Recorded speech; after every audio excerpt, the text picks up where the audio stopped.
Later. I forgot to introduce myself. Actually, I'm Olivia Chow, local member of Parliament. Got so excited. TCHC, Toronto Community Housing. Tell us what you're doing, Philip.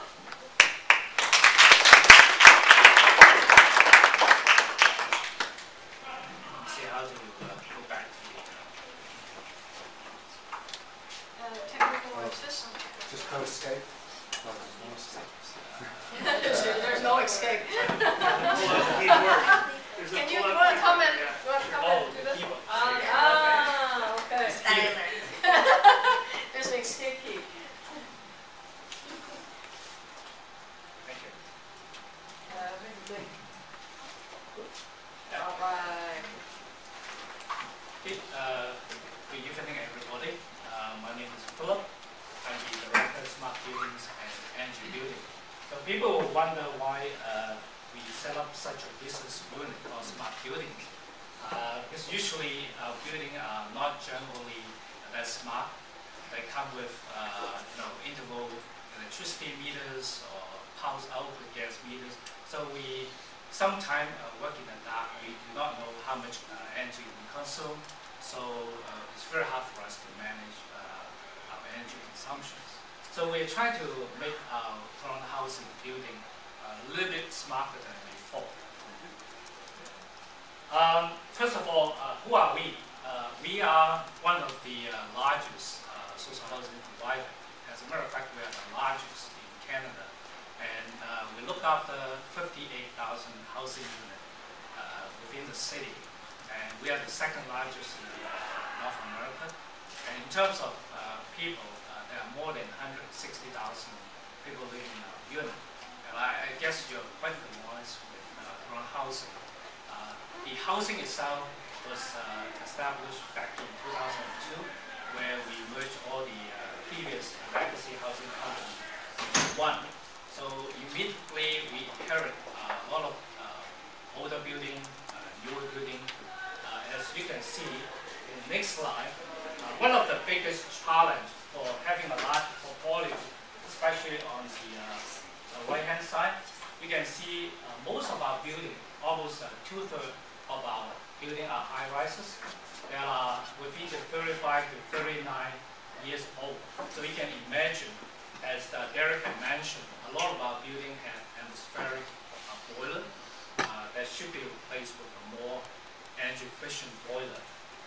Not only that, on the right-hand side, you can see we still have over 1,000 to 2,000 of houses, either semi-detached or detached houses, that are built over 60 to 100 years old. So you can imagine the insulation would not be as good as modern building. Further than that, one of our challenges is that given our age of the building, we have a huge deferred capital of over 400 million that we have to catch up because of the aging housing stock.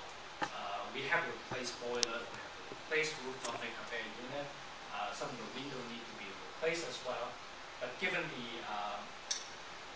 envelope, the funding that we're getting from the province, and especially we are funded by municipality, so we are extremely short in terms of getting the money to do what we need to replace. So one of the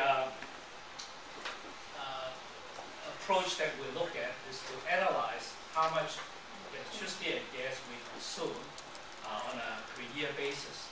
For example, in 2008, we are using 22 million on water and 35 million on electricity and 45 million on gas. Not only we are spending over 102 million on utility and water per year, but the utility rate keep on increasing on an annual basis, especially on the water rate, as most of people living in the city know that Toronto water is increasing at a rate of 10% or rather 9% per year for the next 10 or 15 years, because most of the infrastructure, the water main, are aging and need a lot of money to replace. The other challenge we face is that 95% of our tenants, they do not pay utility bill.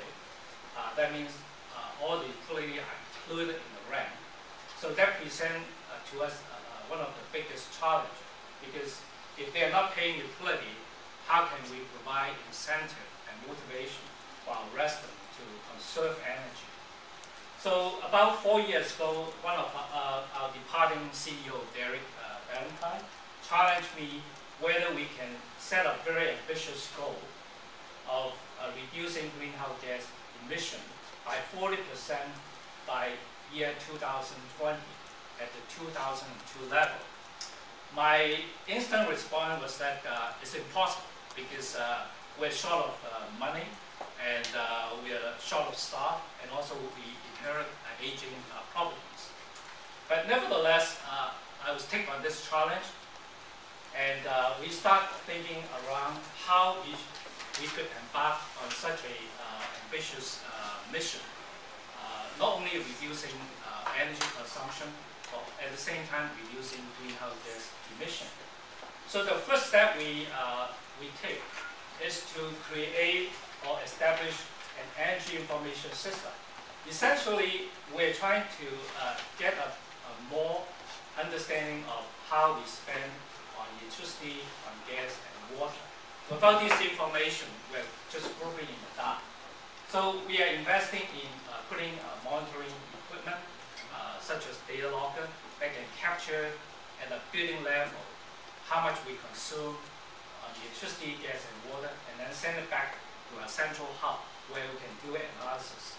And then we are trying to develop individual energy conservation measures to reduce the utility costs.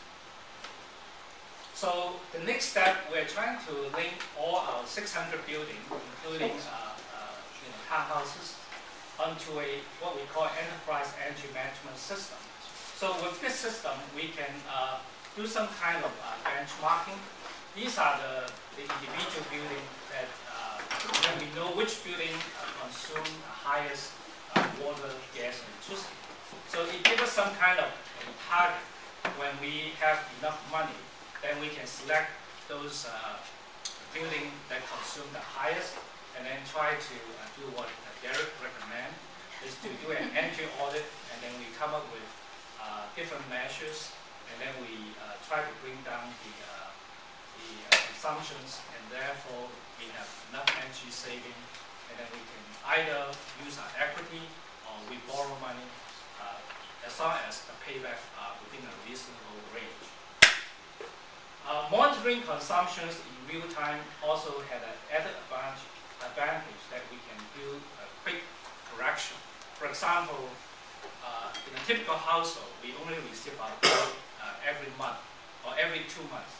Well, by the time we receive the bill, it's already a lot of lost opportunity to stop leakage or to make intervention to stop certain equipment that are out of whack or out of collaboration.